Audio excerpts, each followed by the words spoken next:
अस्सलाम वालेकुम dear readers, welcome to my channel. Novel का नाम है मिल ही जाएंगे। वो कॉलेज से थकी मांदी घर पहुंची तो हंसते तवक्के अम्मी को सर दबाया, जिसकी वजह से इसकी थकन दो चंद हो गई थी। कितना मना किया था रात इसने अम्मी को कि आज हयात वेला नहीं जाए, लेकिन शायद उन्होंने बज़ाहिर खामोश रहकर सारी हदायतें एक कान से सुनकर दूसरे कान से उड़ा दी थी। दरअसल इन्हें कल रात से ही कुछ मेर पैर महसूस हो रहा था। मौसम ने एकदम से करवट बदली थी, जिसकी लिपट में राहत बेगम भी आ गई थी। सुबह अगर इसका कॉलेज में टेस्ट ना होता तो वह हरगिज़ आज कॉलेज ना जाती। कुछ सोचते हुए इसने बैग मेज पर पटका, यूनिफॉर्म पहने हयात वेला का रुख किया था।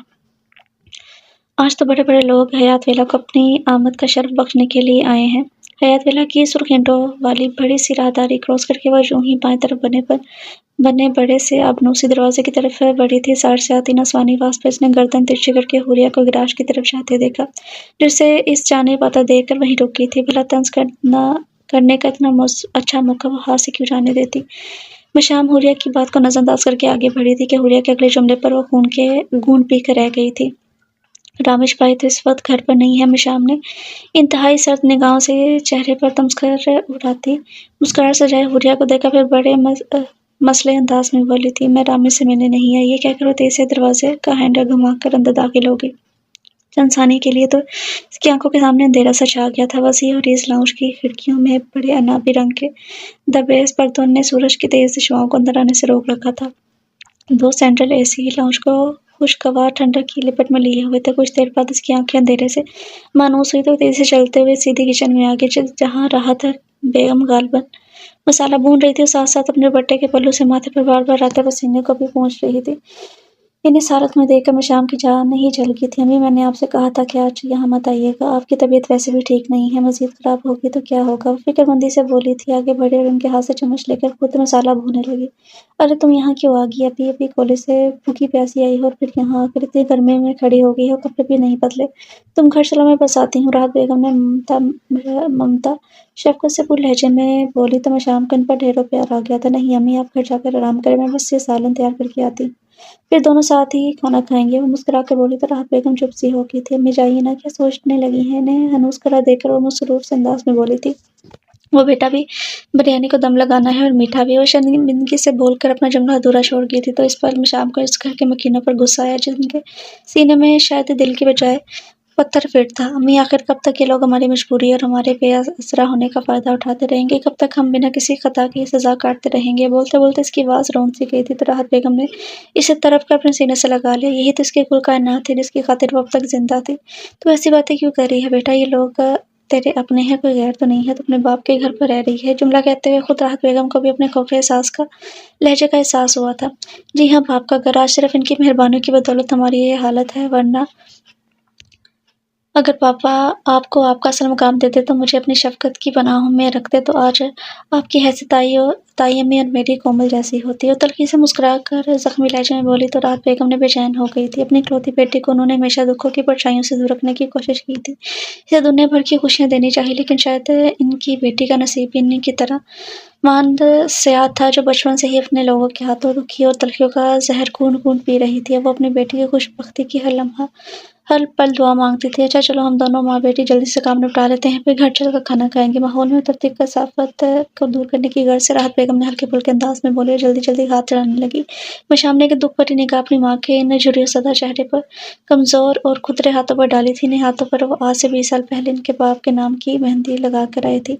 अयाज हयात, जो खावर हयात की दूसरे नंबर की औलाद थे। अयाज हयात से बड़े थे। एजाज हयात शादीशुदा और एक बेटे के बाप थे, जबकि अयाज हयात से छोटी बहन राबेल थी, जिनकी शादी यावर हयात ने अपने दरीना दोस्त के बेटे अरसलान अली मिर्जा से कर दी थी, जो एक बेटे की माँ थी और अपने शौहर के साथ अमेरिका में रहती थी। और सबसे छोटे आफ्ताब हयात ने अपनी क्लास फेलो फ़ाइका से अपनी पसंद की शादी की थी। फ़ाइका के साथ आफ्ताब बेगम भी एक बार फिर उम्मीद से थी। फिर दोनों के आगे पीछे बेटियां हुई थी। दोनों भाई और बहन अपनी अपनी अज़वाजी ज़िंदगियों में खुश और मुतमईन थे, लेकिन अयाज हयात की ज़िंदगी बिल्कुल वीरान और मफलूस सी थी, जिसे देख कर यावर हयात और इनकी बेगम बहुत करकते थे। अयाज की ज़हनी हालत अबतर होती जा रही थी, लिहाजा डॉक्टरों ने यावर हयात को अयाज हयात की शादी कर देने का मशवरा दिया था। चुनांचे तमाम घरवालों से मशवरा कर लेने के बाद अयाज के लिए एक ऐसी गरीब व मजबूर लड़की को ढूंढा गया जो अयाज हयात की जिस्मानी मजदूरी के साथ साथ इसकी ज़हनी मजदूरी को भी खंता पेशानी से झेल सके। राहत बेगम इनके वफादार ड्राइवर की बेटी थी जिनकी मां का इनके बचपन में ही इंतकाल हो गया था और बाप बुढ़ापे की दहलीज पर पहुंच चुके थे। पहुंचने से पहले ही कैंसर जैसे जानलेवा मर्ज में मुब्तला हो गया था। यावर हयात ने राहत बेगम के वालिद के इलाज पर पैसा पानी की तरह बहाया था, फिर सूद समेत वसूल भी कर लिया था। राहत बेगम के वालिद की बीमारी जो कि आखिरी मराहिल पर थी, लिहाजा वो बच न सके और मरते वक्त अपनी जवान व कम उम्र की बेटी को तमाम जिम्मेदारी यावर हयात के कंधे पर डाल गए थे। यावर हयात और इनकी बेगम ने राहत बेगम का निकाह अपने अपाहिज बेटे से कर दिया था। वो दोनों सिर्फ अपनी औलाद की खुशियों की बाबत खुद गर्जी से सोच रहे थे, लेकिन जब शादी के बाद अयाज हयात ने राहत बेगम के ऊपर जिंदगी का घेरा तंग कर दिया, तब इन्हें अपनी इस संगीन गलती का एहसास हुआ था। यावर हयात और मिसेस हयात ने राहत बेगम के सामने हाथ जोड़कर अपने इस अमल की माफ़ी मांगी और राहत बेगम ने भी कमाल आला ज़र्फ़ी का मुज़ाहरा करते हुए उन्हें माफ़ भी कर दिया था। फिर एक दिन राहत बेगम की हवस-ज़दा ज़िंदगी में मशाम मुतरका हवा बनकर आई थी। गुलाबी सी गोल मटोल गुड़िया की आमद ने भी अयाज हयात के मिजाज में कोई असर न डाला था। वो अपनी इस नन्ही परी से भी हिमा वक्त बेजार और अजनबी से रहते थे। मशाम की पैदाइश के कुछ दिनों बाद ही फ़ायका बेगम ने भी एक चांद सी बेटी को जन्म दिया, लेकिन मशाम अपने दादा दादी की तवज्जो का मरकज़ ज़्यादा रही, जिस पर फ़ायका बेगम को नन्ही सी मशाम से बेर हो गया था। जब तक यावर हयात मिसेस हयात जिंदा रही, दोनों ने राहत बेगम और मशाम का बहुत ज़्यादा ख्याल रखा, लेकिन जब दोनों यके बाद दीगर इस जाने फ़ानी से कूच कर गए, तब सही मायनों में राहत बेगम को अपनी बेसाहिब बहानी का एहसास हुआ था। अब्दा और फातिमा बेगम ने तो जैसे राहत बेगम का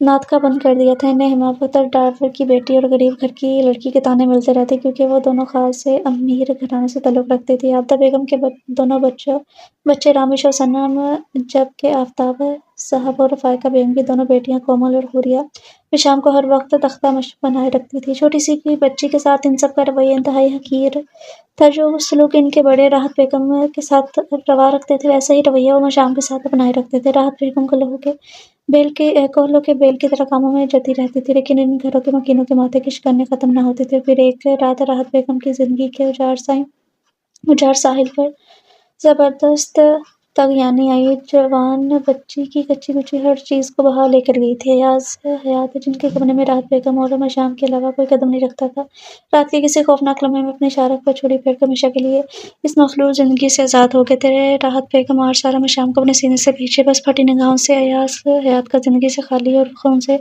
रंगा जिस्म देखती रही थी। फिर अगले ही पल चकरा कर गिर पड़ी थी। इन्हें एंजाइना का अटैक हुआ था। जिंदगी के इतने भयानक रूप देखने के बाद इनका दिल कमज़ोर हो गया था। इन्हें इस बात का खौफ था कि शौहर के इंतकाल के बाद इनके घर वाले कहीं इन्हें धक्का देकर यहाँ से निकाल ना दे, लेकिन इसके बदौलत इन्हें सच पाने को छत तो मैसर थी। जिंदगी के इस घने जंगल में कोई भी दरख्त, कोई आशियाना इनका अपना ना था।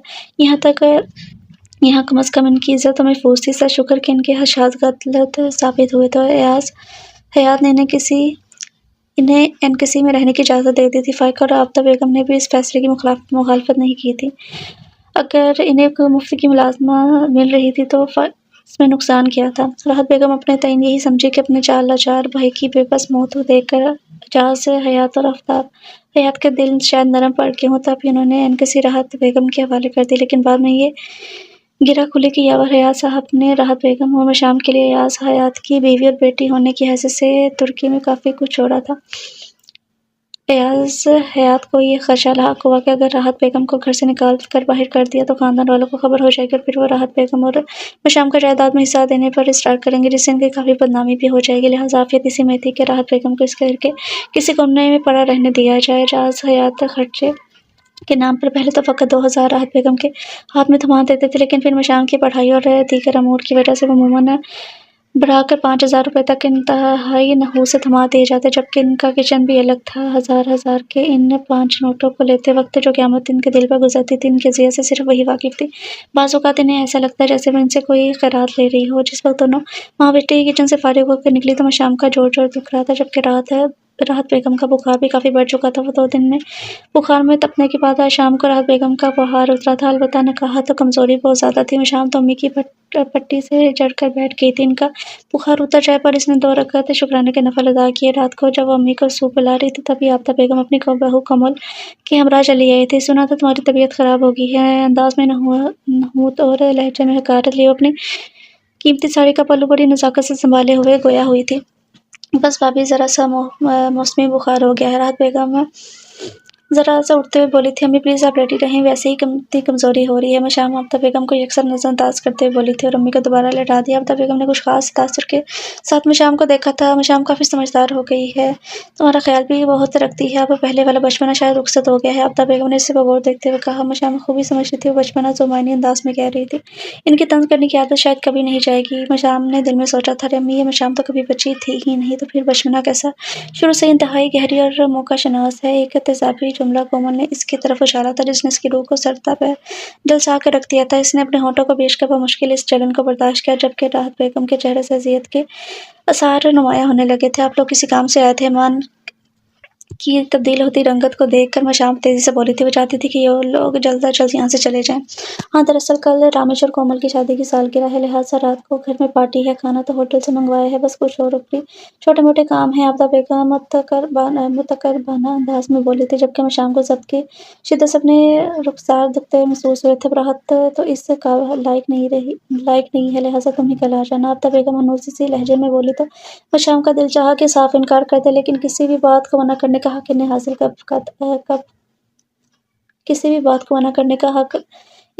ही कब था? ठीक है, कल मैं कॉलेज से आने के बाद आ जाऊँगी। नहीं भई, इस वक्त तो बहुत देर हो जाएगी, तुम कॉलेज से छुट्टी कर लेना। कोमल ने इंतहाई नहुस से हुक्म सादिर किया तो राहत बेगम जल्दी से बोली थी, भाभी आप मशाम को रहने दें, मैं सुबह आ जाऊँगी। वो अपने लत्ते जिगर को इन लोगों की चाकरी करने से हमेशा दूर रखने की कोशिश करती थी। पहले तो मशाम नादान थी, वो खुद इन झमेलों से दूर रहा करती थी। हयात वेला की किसी मकीनसी से खास अपनायत भी ना मिली थी, लिहाजा वो खुद ही इन सबसे नाला रहती थी। लेकिन जब शऊर अदराक की सीढ़ी इसने एक ही जिस्म में चढ़ी तो अपनी माँ की बेबसी मजबूरी से खून के आंसू रुला गई थी। अब वो हर मुमकिन कोशिश करती थी कि किसी तरह से अपनी माँ के कामों में हाथ बटाए, लेकिन राहत बेगम ने इसे खुद पढ़ाई और घरदारी में उलझा रखा था ताकि वो ज़्यादा से ज़्यादा हयात वेला के यकीनों से दूर रहे। नहीं अम्मी, मैं कल छुट्टी कर लूँगी, आप ज़्यादा परेशान ना हों और आप दवा खाकर प्लीज़ आराम करें। वो बात समेटकर बिस्तर के करीब छोटी-सी मेज़ पर रखी दवाइयों की तरफ मुतवज्जा हो गई तो कोमल और आफ़ता बेगम एक-दूसरे को मायूस अंदाज़ में देखकर वहाँ से चली गई थी। घर का काम-काज निपटाकर जब वो फारिग हुई तो शाम के धुंध गहरे हो गए थे। महज छोटे-मोटे कामों को निपटाते ही पूरा दिन निकल गया था। आफ़ता बेगम हमेशा यूँ ही मुबालका राई से काम लेती थी। बाहर वसी और ये सैलून की तमाम लाइट्स खोल दी गई थी। आज सैलून की सजावट देखने से ताल्लुक़ रखती थी। मशाम इस वक्त बेतहाशा थक गई थी। वो घर जाकर सोना चाहती थी। किचन के पिछले दरवाजे से निकलकर वो अपने आप में गुम जो ही लॉन की जानिब बढ़ी तो सामने रामेश को आता देखकर बेसाख्ता उसके कदम में पल के लिए ठटके, लेकिन फिर सरद में इसने अपनी डगमगाती चाल को संभाला था। वो ज़रा आगे बढ़ी थी कि रामेश का जुमला जुमला इसकी समाअत को ख़ाक कर गया था। राह में इनसे मुलाकात होगी, जिससे डरते थे वही बात होगी। मशाम ने सर उठाकर इस बेमेहर और संगला ज़मीन से भी ज़्यादा सख्त और संगदिल इंसान को देखा जो चेहरे पर तबस्सुम सजाए से शरीर निगाहों से देख रहा था। अरे फॉर गॉड सेक्स मशाम, अब फिर से तुम किसी गलतफ़हमी या खुशफ़हमी का शिकार मत हो जाना। मैंने ये शेर सिर्फ़ तुम्हारी तरफ से पढ़ा है जो शायद तुम्हारे दिल की भरपूर अक्कासी कर रहा है। रामेश मुस्कुराते हुए बोला, जिसकी बात इसके मुँह पर तमाचे की तरह लगी थी। रामेश साहब, खुशफ़हमी में नहीं, मैं नहीं बल्कि आप हैं, और इतनी घटिया बात करने से पहले सिर्फ़ एक बार सोच लिया कीजिए कि मेरे दिल में भी आपके लिए मोहब्बत तो क्या नफ़रत भी नहीं है, क्योंकि मैं आपको अपनी नफ़रत के काबिल भी नहीं समझती। वो ज़हर-खूंद लहजे में इंतहाई तल्ख़ी से बोली और तेज़ी से इसके करीब से निकल गई, जबकि रामेश के कहने ने इसे पीछे से दबोच कर एक बार फिर अज़ियत तो कर्ब के समुद्र में धकेल दिया था। तकरीब अपने अरूज पर थी। सिल्वर ग्रे रंग की साड़ी पर डायमंड का नफ़ीस सा सेट, पहनने वालों को एक खूबसूरत सा स्टाइल दिए चेहरे पर महारत से किए गए मेकअप में कोमल बहुत हसीन लग रही थी, जबकि इसके पहलू में खड़ा रामेश हयात भी ऐश करे डिनर सूट में नक्सक से तैयार अपनी महबूब बीवी अपनी चाहत के संग बहुत हैंडसम और स्मार्ट लग रहा था। इस पार्टी में घरवालों के अलावा सिर्फ इन बड़ी शख्सियत को मदऊ किया गया था जिनसे जहाज साहब और रामेश हयात के ख़ास मफादात वाबस्ता थे। उफ़ कोमल, तो अभी तक वैसी की वैसी ही स्मार्ट है। मुझे देखो, तुम्हारे साथ ही शादी हुई थी, अब इतनी चौड़ी होकर बिल्कुल बुलडोज़र बन गई हूँ। रामेश की छोटी बहन सनम, जिसकी शादी रामेश के साथ ही हुई थी, 2 बेटियों की माँ थी, जबकि रामेश और कोमल अभी तक इस नेमत से महरूम थे। तो सिफ़ी कलमात सुनकर तो कोमल ने एक अदा से अपनी अखरोटी मारने वालों को झटका था। मेरे ख्याल में 3 साल का वक़्फ़ा काफ़ी होता है, अब तुम दोनों को भी बच्चे के बारे में सोचो।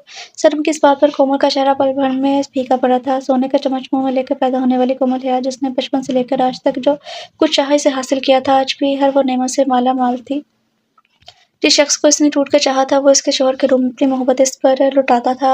हुस्न और जहानत की दौलत से माला माल वो हर बात से मुतमिन और खुश थी। अपनी ज़िंदगी के खूबसूरत और दिलकश समा में वो हर तरह की आसूदगी तमानियत के एहसास से सरशार थी, लेकिन जब भी वो अपनी ज़िंदगी के दरख्त को ज़िंदगी के बाग के दरख्त को बिना फल के देखती तो एक बेचैनी इसके खून सरायत कर जाती। शादी के 2 साल तक इसने इस कमी को ज़्यादा महसूस नहीं किया, मगर अब कुछ अरसे से इसके दिल में भी ये ख्वाहिश पैदा हो गई थी कि कोई इसे अपनी तोतली ज़ुबान से मम्मा कहे, अपने नन्हे-मुन्ने हाथों से इसका आंचल थाम कर इसे फ़रमाइशें करे। लेकिन कुदरत की तरफ से इंतज़ार का सिग्नल देखकर वो बड़ी बेसब्री से इस खुशकन साथ का इंतज़ार कर रही थी, जो उसके कदमों तले जन्नत बिछाने की नवीद देता था।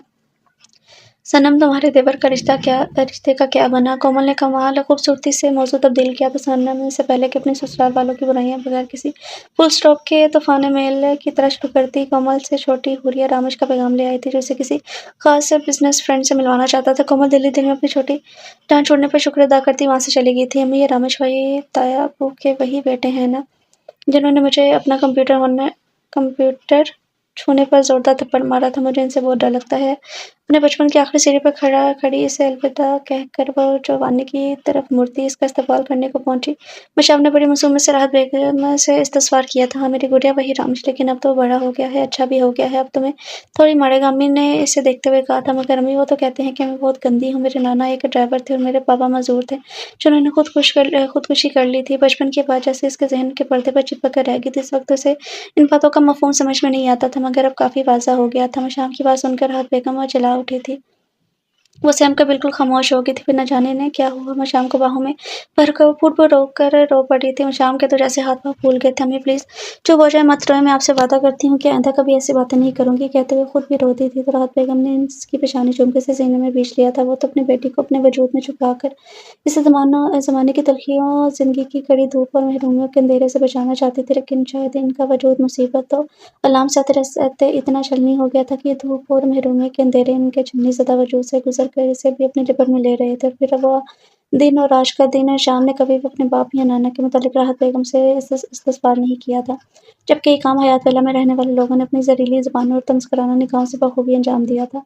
"मशाम, तुमने खाना खा लिया?" अचानक ही राहत बेगम सेहर में बैठी मशाम से आकर बोली तो अपने माज़ी से चोर गाँव से झाँकती मशाम एकदम से हड़बड़ा उठी थी।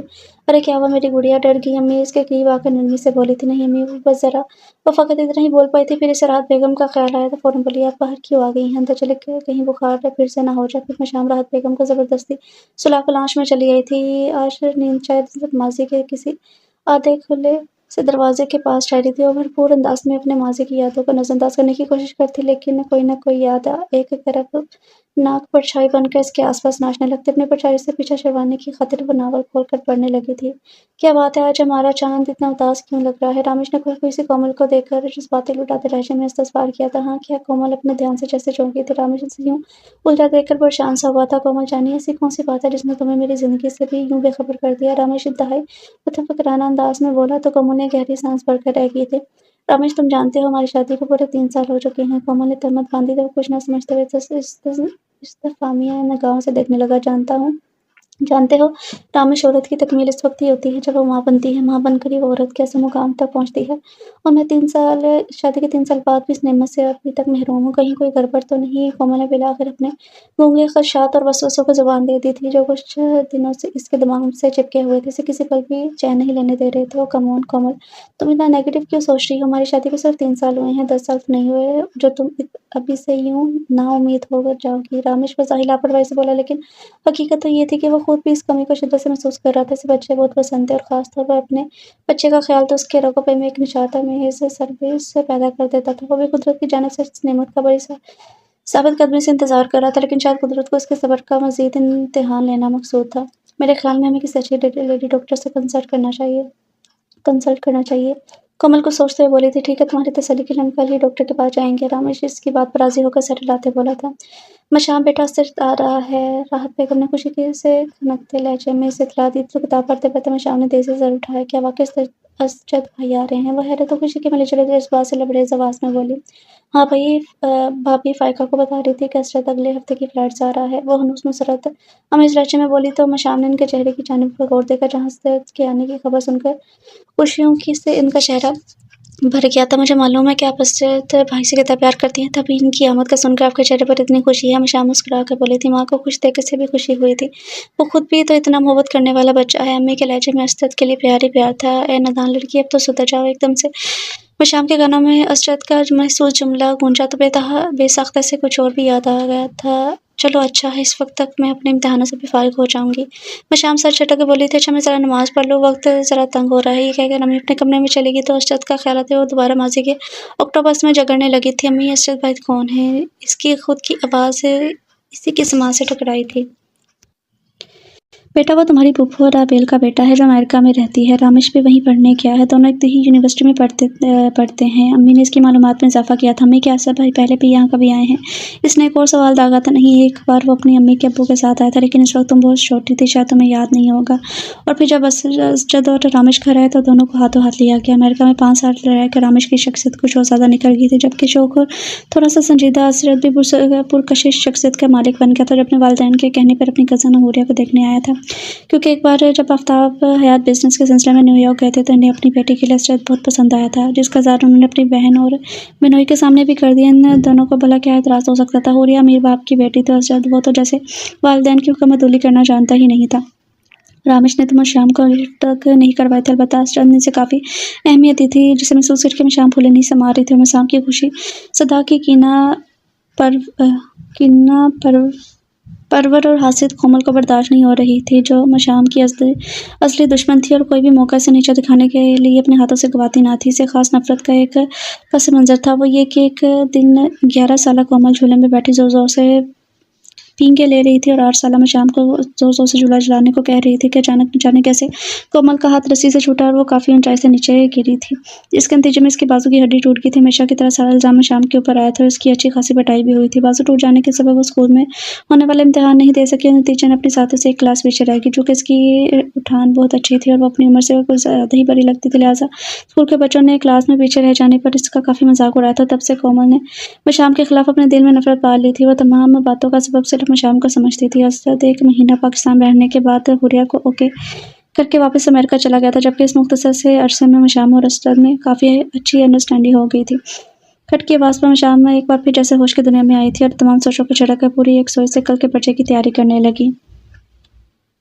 कोमल मेडिकल रिपोर्ट हाथ में थामे बैठी की बैठी रह गई थी। कुदरत ने इसे अपनी इस नेमत से हमेशा के लिए महरूम कर दिया था, जिसका नामुल बदल इस पूरी दुनिया में नहीं था। वो अपने आप को एक हसीन फूल की माने समझती रही, जिसकी दिलफरेब महक और दिलकशी से इसने रामेश को मशहूर कर दिया था। अपनी ज़ात में पुरएतमाद कोमल में भला कौन सी कमी थी जिसके सबब वो मशाम की तरह एहसास महरूमी का शिकार होती। एक बहुत आलीशान महल की मानद घर, शफ़क़त मोहब्बत लौटाने वाले वालिदैन, एक हमदर्द छोटी बहन और अपनी जान निस्बत न्यौछावर करने वाला शौहर। आखिर किस चीज़ की कमी थी इसके पास? लेकिन हाँ, ऊपर वाले ने इसे इतने चाहने वाले रिश्ते से फैज़याब करके सिर्फ एक रिश्ते का मान नहीं दिया था, जो शायद इस तमाम रिश्तों से ज़्यादा खूबसूरत और मुअत्तर था, और वो रिश्ता था एक माँ का।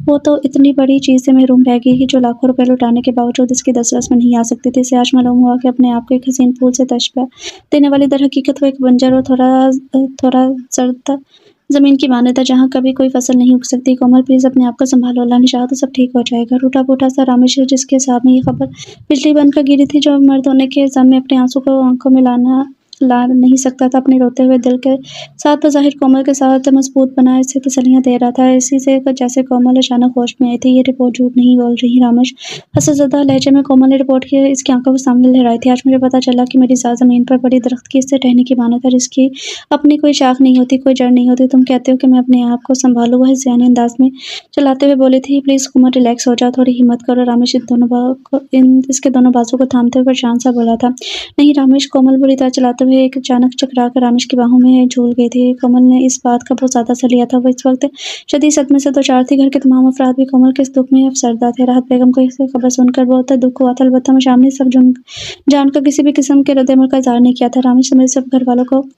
वाले कोमल का बहुत ख्याल रख रहे थे, इसकी दिलजोई कर रहे थे, मगर राबता बेगम का रवैया कोमल के साथ कुछ उखड़ा-उखड़ा सा था। सनम भी बस कुछ देर के लिए खड़े-खड़े इनसे मिलने आए थे। अगले महीने वो अपने शौहर बच्चों के साथ हमेशा के लिए अमेरिका जा रही थी, क्योंकि इसकी पूरी फैमिली ससुराल वहीं पर मुकीम था। फिर इन्हीं दिनों जब हयात वेला उदासी खामोशी की हवाओं की जट में लिपटा खड़ा था, असरत बाहर के खुशगवार झोंकों की माने था। हयात बेला में आया तो घर के दरो-दीवार भी इसे देखकर मुस्कुरा उठे। इसे भी अब जब ये मालूम हुआ कि कोमल कभी माँ नहीं बन सकती तो एक अफ़सोस हुआ था। इसने रामेश को तसल्ली दी और कोमल को भी बहुत समझाया था।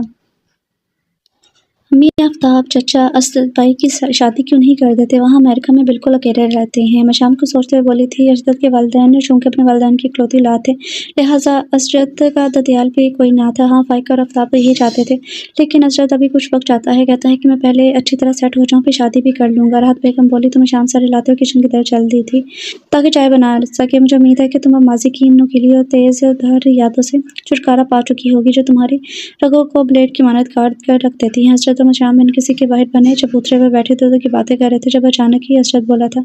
मशाम ने बेसाख्ता से चौंक कर देखा और हसरत ने इसी पल इसकी आंखों को बगौर देखा और बखूबी जान गया था कि सामने बैठी लड़की जो ज़ाहिर इसके सामने पुरानी बातों का फरामोश करने का दिखावा कर रही है, वो दर हकीकत आज भी माजी की तलखियों को गूंद-गूंद अपने अंदर उतार रही है। हसरत अब सरदा सा हो गया था, फिर कदरे सिला कर बोला था, तुम कभी नहीं सुधरोगी। मशाम हसरत की बात पर बेसाख्ता हंसती थी। इसी पल वहाँ हुरिया धमकी थी। हसरत, मैंने तुमसे शॉपिंग पर चलने के लिए कहा था, तुम सब कुछ भुला यहाँ बातों में मसरूफ हो। हुरिया तीखे अंदाज से मशाम को देखती हुई हसरत बोली थी, और मैं तो वाकई भूल गया। वो सर से उठा और मशाम से माजरत करने के लिए तैयार होने की गज़र अंदर चला गया। जब ही हुरिया ने मशाम की धाई काटदानी गाँव से देखा था। देखो मशाम, तुम्हें तो शायद आदत है दूसरों की चीज़ों को हथियाने की, लेकिन हसरत से तुम दूर ही रहो तो बेहतर है। कहीं हवा में उड़ने की कोशिश नहीं है की कोशिश में पहले की तरह फिर से ज़मीन की खाक पर ना चाटनी पड़ जाए। अल्फाज थे कि जलते अंगारे जो थर-थर मशाम पर गिरे थे इसे खाक कर गए थे। वो गम से बैठी रह गई। हुरिया एक बार फिर इसे माज़ी की दलदल में धकेल कर चली गई थी, जिससे वो मुश्किल अभी उभरी भी ना थी। मशाम, तुम बहुत खूबसूरत हो, बस अगर थोड़ी सी तवज्जो खुद पर अपने ऊपर दो तो और भी ज़्यादा हसीन हो जाओगी। रामेश इसे बेबाक निगाहों से देखते हुए बोला था।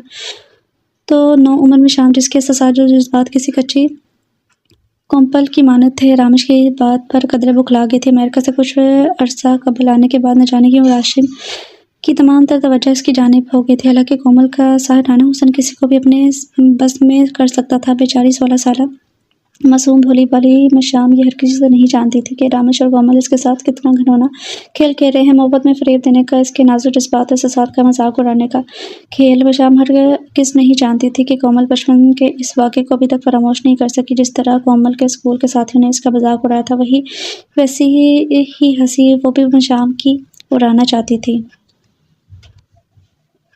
क्यों रामेश, तुमने ऐसा क्यों किया? वो जैसे हैरत के आलम में टूटे-फूटे अल्फाज में बोली थी। तुम अपनी औकात कैसे भूल गई मशाम? अयाज, मैं तुमसे नहीं बल्कि कोमल से मोहब्बत करता हूँ। आइंदा मुझसे बेतकल्लुफ़ होने की कोशिश हरगिज़ मत करना। रामेश का इतना खुदरा और अजनबी रूप देखकर इसका दिल जैसे धड़कना भूल गया था। वो फटी निगाहों से रामेश को देखती रह गई थी। कुछ और भी सुनने की तमन्ना है। कब से कोमल की तमस्कराना आवाज़ उभरी, लेकिन इसे पलटकर कोमल का फातिहाना और हंसी उड़ाता हुआ चेहरा देखने की हिम्मत नहीं थी। इंतहाई दिक्कतों से वो अपने बेजान जिस्म को तकरीबन घसीटते वहाँ से ले गई थी। इस हादसे के बाद राहत बेगम में इसका पहले से भी ज़्यादा ख्याल रखने लगी थी, जैसे वो कोई नाजुक सी चीज़ हो। लेकिन आईना भी तो अक्सर टूट कर बिखर जाता है। वो बिल्कुल खामोश और खोई-खोई रहने लगी थी। रामेश की दी हुई कांच की चूड़ियाँ जब एक दिन यूं ही फर्श पर गिरी तो बुरी तरह चौंक उठी थी। फर्श पर बिखरे गुड़िया के नन्हे-नन्हे कांच के टुकड़ों को देखकर इससे टूटी गुड़िया पर अपना गुमान हुआ था। टूटने की आवाज़ सुनकर राहत बेगम घबराकर इसके कमरे में आई तो अम्मी को अंदर आता देखकर उसने हड़बड़ाकर नीचे झुकते हुए इन कांचों को समेटना चाहा और इसी कोशिश में अपने हाथ लहू-लुहान कर बैठी थी। राहत बेगम तरफ इसकी तरफ लिपकी और सारे कांच इसके हाथ से झटक लिए थे। मेरी बच्ची कहकर इसे सीने से लगा लिया। इस दिन माँ बेटी दोनों बहुत ज़्यादा रोए थे। रामेश ने कुछ अर्से बाद कोमल से इंतहाई धूमधाम से शादी कर ली। मशाम ने अपनी माँ की खातिर खुद को संभाल लिया था। वक्त की चादर धीरे-धीरे सिरकने लगी थी। इसने बहुत कोशिशों से रामेश के दिए ज़ख्मों पर टाँके लगा दिए, लेकिन कभी-कभी इन ज़ख्मों पर लगे टाँकों पर इसे बेपाया अज़ियत और तकलीफ महसूस होती थी। रामेश से इसे बेतहाशा नफरत हो गई थी, और इससे कहीं ज़्यादा कोमल से, जो दरहकीकत इन सब बातों की जिम्मेदार थी। वो रात सिर्फ चंद कदम के फासले पर खड़ी इसके फ़ानी होने की कोशिश कर रही थी। अपने हाल की तरफ लौटते हुए मशाम ने अपनी जानिब तेज़ी से बढ़ते अंधेरों को देखा, तल्खी से मुस्कुराई थी। हर काली रात के बाद उजाले पर खेड़ता हुआ सूरज नमदार हुआ था। हर गम के दूर के बाद खुशी का जगमगाता जुगनू भी आता है, लेकिन अचानक मेरी तकदीर में इससे तवील रात के बाद सवेरा भी आया या नहीं, या फिर शायद मेरी किस्मत भी इसी अंधेरे की अमानत है, इसने सोचा था। रामेश, अम्मी का रवैया मेरे साथ बहुत रूखा फीका सा हो गया। ऐसा लगता है जैसे वो मुझसे बहुत ज़्यादा नाराज़ हैं। आज सुबह जब मैंने इन्हें पहले चाय बनाकर दी तो उन्होंने पीने से इनकार कर दिया, और फिर थोड़ी देर बाद उन्होंने हुरिया से चाय मंगवाई। कोमल इसे देखते बोली तो रामेश चुपचाप रह गया था। अम्मी का कोमल के साथ उखड़ा अंदाज वो भी नोट कर रहा था, लेकिन खामोश था। आबदा बेगम को रामेश की औलाद को अपनी गोद में खिलाने का बहुत ज्यादा मान था। इस खबर ने इन्हें बहुत ज्यादा रंजीदा और कोमल से कुछ नाला कर दिया था। तुम अम्मी के रवैये को इतना दिल पर मत लो, इन्हें भी तो इस बात का धचका पहुंचा है। कुछ दिनों में वो भी नॉर्मल हो जाएंगी। उसकी दिलजोई करने हुए लगा था। मुझे इन खोखली तसल्ली से बहाने की कोशिश मत करो। इस बात के बाद इससे कोमल बेइंतहा चिड़चिड़ी और गुस्सीली हो गई थी। रामेश की बात पर वो तीखे अंदाज में बोली, मगर फिर अगले ही पल वो इसका हाथ थाम कर इजाजत से बोली थी, रामेश तुम दूसरी शादी तो नहीं करोगे ना? अगर अम्मी ने तुम्हारी दूसरी शादी करना चाहिए तो मैं मर जाऊंगी। रामेश इसकी बात सुनकर पूछा कर रह गया था। कोमल तुम पागल हो गई हो, मैं भला दूसरी शादी क्यों करूंगा? वो हैरत के बनूर से उभरते हुए बोला था, ये तुम्हें क्या होता जा रहा है? तुम अच्छी तरह से जानती हो कि मैं तुमसे कितनी मोहब्बत करता हूँ, इसके बावजूद भी तुम मेरे मुतल्लिक इस किस्म के खदशात अपने दिल में पाल रही हो। नाराजगी से बोला था, लेकिन रामेश तुम्हें तो बच्चे बहुत ज्यादा पसंद है ना? पागल लड़की, मेरी मोहब्बत को तुमने इतना कमजोर समझा कि बच्चे की खातिर मैं दूसरी शादी कर लूंगा? रामेश अपनी आंखों में प्यार समाते हुए जज्बाती लहजे में बोला तो कोमल की जल्दी रूह पर कुछ ठंडक पड़ गई थी। मेरे जहन में एक आइडिया आया है। कोमल को सोचते हुए बोली थी, क्या आइडिया है? रामेश ने हंसकर सवाल किया था। रामेश, क्या ऐसा नहीं हो सकता कि हम किसी यतीम खाने से बच्चा गोद ले लें? वह कुछ हिचकिचाते हुए बोली तो रामेश ने इंतहाई हैरानगी से देखा था। कोमल, ये तुम कैसी बातें कर रही हो? क्या तुम नहीं जानती कि पापा और चाचा इस चीज़ के खिलाफ हैं? किसी दूसरे की औलाद जिसके खून तक के बारे में हमें कुछ पता ना हो, भला ऐसे बच्चे को हम कैसे गोद ले सकते हैं? और अम्मी, वो तो इस मामले में कितनी एहसास है कि आज तक मैं शाम को इस महज एक ड्राइवर की नवासी होने की वजह से कबूल नहीं किया, जबकि इसके खून और हस्ब नस्ब को भी ये सब जानते हैं, लेकिन फिर भी वो हमारी हैसियत के बराबर नहीं है। तो ऐसा बच्चा जिसके बैकग्राउंड के बारे में हमें कुछ मालूम ही ना हो, वो कैसे हमारी औलाद का रुतबा हासिल कर सकता है? रामेश इंतहाई मुतकब्बराना अंदाज में बोलता चला गया। कोमल भी इसके ख्याल से मुतफक थी, लेकिन वो इस मसले का कोई हल ढूंढना चाहती थी ताकि ताई अम्मी के जहन में रामेश की दूसरी शादी का ख्याल ना आए। वो एक बार फिर सोचो कि गिरदाव में फंस गई थी। कोई ना कोई रास्ता तो इसे जरूर निकालना था। जबकि रामेश नहाने की घर से बाथरूम चला गया। रात का न जाने कौन सा पहर था जब राहत बेगम के सीने में दर्द की शदीद लहर उठी थी। उन्होंने अपनी तमाम हिम्मतों को जमा करके अपने पहलू में सोई मशाम को झंडोर डाला। मशाम हड़बड़ा कर बैठी। अम्मी, क्या हुआ है? क्या हो रहा है आपको? दर्द से धुरी होती राहत बेगम को देखकर मशाम के हवास मुख्तल हो गए थे। इसने जल्दी से उठकर लाइट खोली और डॉक्टर की दी हुई गोली पानी के साथ राहत बेगम के करीब लाई, जो गहरी सांस लेते हुए अपना दायां हाथ सीने पर रखे हुए कहने की कुछ कोशिश कर रही थी, अम्मी ये दवाई खाएं। इसने राहत बेगम के मुंह में गोली डाली और अभी ग्लास होंडो से लगाई ताकि उन्होंने एक जोरदार हिचकी ली और साकित हो गई। अम्मी मशाम पे तहाशा खौफजदा हो गई थी। अम्मी, क्या हुआ? अम्मी प्लीज मुझसे बात करें। अम्मी कुछ बोले, मुझे बहुत घबराहट हो रही है। अम्मी, इसने वहशत के आलम में इन्हें झंझोड़ा था। जवाबन इनकी आंखें फटी की फटी रह गई थी। अम्मी एक हसियानी अंदाज में उछलाई थी। इंतहाई वहशत के आलम में राहत बेगम के मुर्दा जिस्म को देखती उल्टे पांव बाहर निकले, फिर सरपट भागी थी। दरवाजे से बाहर ही वो चलाने लगी थी, अशरत भाई जल्दी आई, अशरत भाई प्लीज। वो हयात वेला का सरदर्द दरवाजा दीवानों की तरह पीटे जा रही थी। न जाने किसने दरवाजा खोला था, वो देख नहीं सकी। वह तीर की तेजी से अंदर भागी, अंदर आई और जोरों से अशरत भाई को आवाज़ें देने लगी। आन वाहिद में इसकी बेहम चीखों से सारा घर कमरों से बाहर निकल आया था। ये अंधेरे ही तो मेरे दोस्त है, मेरे गमगुजार हैं, मेरे हमदर्द हैं, भला इनसे कैसे दूर रह सकती हूँ? मशाम यसीसियत और जुर्गी से बोली तो अशरत कुछ पल के लिए इसे खामोश देखता रहा। कितनी बहादुर और बाहिम्मत लड़की थी।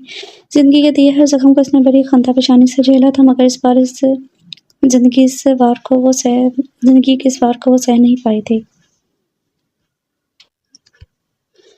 दुनिया वालों को दिखाने के लिए हयात वेला के मकीनों ने राहत बेगम को बहुत इज्जत और तौकीर के साथ अपनाया था। मशाम स्वयं तक वहीं रही थी। इस तमाम वक्त में इनकी आंखें एक पल के लिए भी खुश नहीं हुई।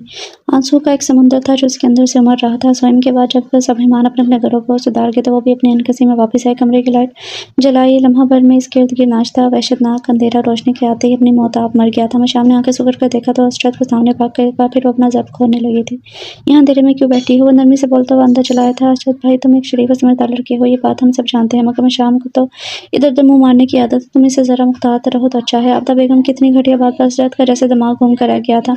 ये आप किस किस्म के अल्फाज इस बाहिया और शरीफ करदार लड़की के लिए इस्तेमाल कर रही हैं? मशाम ऐसी नहीं है, अलबत्ता आपके बेटे को दूसरों का तमाशा बनाने की आदत है। वो अपना इश्तियाल बामुश्किल जब्त करके बोला था। देखा था ये हजरत किस तरह इस लड़की की तरफ फिदा हो रहा है। हुरिया की जहरीली आवाज ने हजरत को इंतहाई तैश में दिला दिया था। तमीज से बात करो हुरिया। वो चीख कर बोला, तुम दोनों जरा खामोश रहो। कोमल, जरा मशाम को यहाँ बुला कर लाओ। इतनी देर से खामोश बैठे एजाज हयात तक गोया हुए थे, लेकिन मामू आप मशाम को यहाँ क्यों बुला रहे हैं? अशरत ने हैरत से गोया हुए थे। ये सारा फसाद इसकी वजह से तो खड़ा हुआ है। फायका बेगम तनफर से बोली थी। थोड़ी देर में मशाम कोमल के पीछे पीछे आवाज भागता चली आई थी। बताओ मशाम, तुम्हारे अशरत के दरमियान ऐसी कौन सी हिस्ट्री पकड़ी है जिसकी वजह से तुम दो दौड़ कर अशरत के पास आती है और वो भागा भागा तुम्हारे आस्ताने पर चला आता है? हुरिया के मुंह से निकलते ये तेज आप ये जुमले असरद और मशाम के एक ही पल में राख कर गए थे। मशाम ने बेसाख्त अपने मुँह पर सख्ती से हाथ रखा था। इतनी घटिया इल्ज़ाम पर वो चिल्ला उठी थी, जबकि असरद के दिमाग की नसें फटने को तैयार थी। वो मध्यम लहजे में बोलता चला गया और मशाम हैरत से साकित बैठी से देखती रही थी। बज़ाहिर फौलाद नज़र आने वाला असरद अंदर से कितना एहसास था, इसे पहले कभी अंदाज़ा नहीं हुआ था। मैं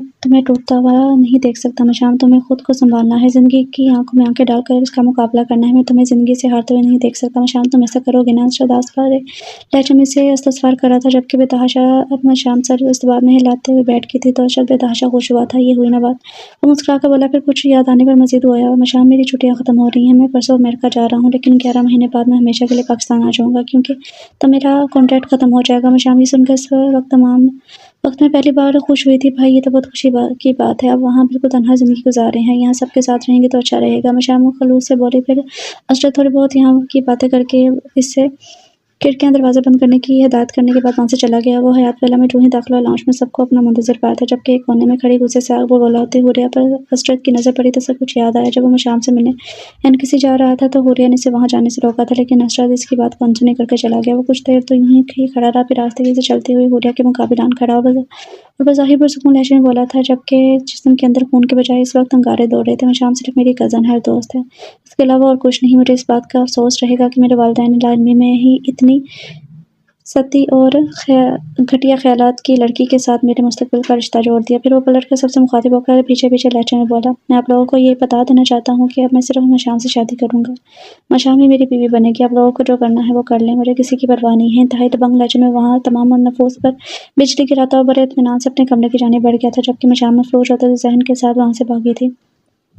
एयरपोर्ट जाने से पहले असरद मशाम से मिलने आए तो काफ़ी देर तक दोनों के दरमियान खामोशी बांधी रही थी। असरद भाई, इस रात आपको इतनी बड़ी बात नहीं कहनी चाहिए थी। बिलाखिर मशाम ही बोलने में पहल की थी। मशाम, इस रात मैंने जो कुछ कहा वो सिर्फ और सिर्फ लफ़ाज़ी नहीं थे। मैं सचमुच में तुमसे शादी करूँगा। असरद यकीनन इस लहजे में बोला तो एक बार फिर से वो शेष रह गई थी।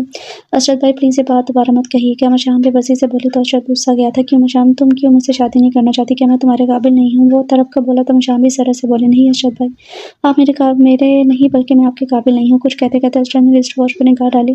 फ्लाइट का वक्त निकला जा रहा था। बहरहाल मैं तुमसे इस मौजू पर अगली बार आकर तफसील से बात करूँगा। वो जल्दी से उठते हुए बोला।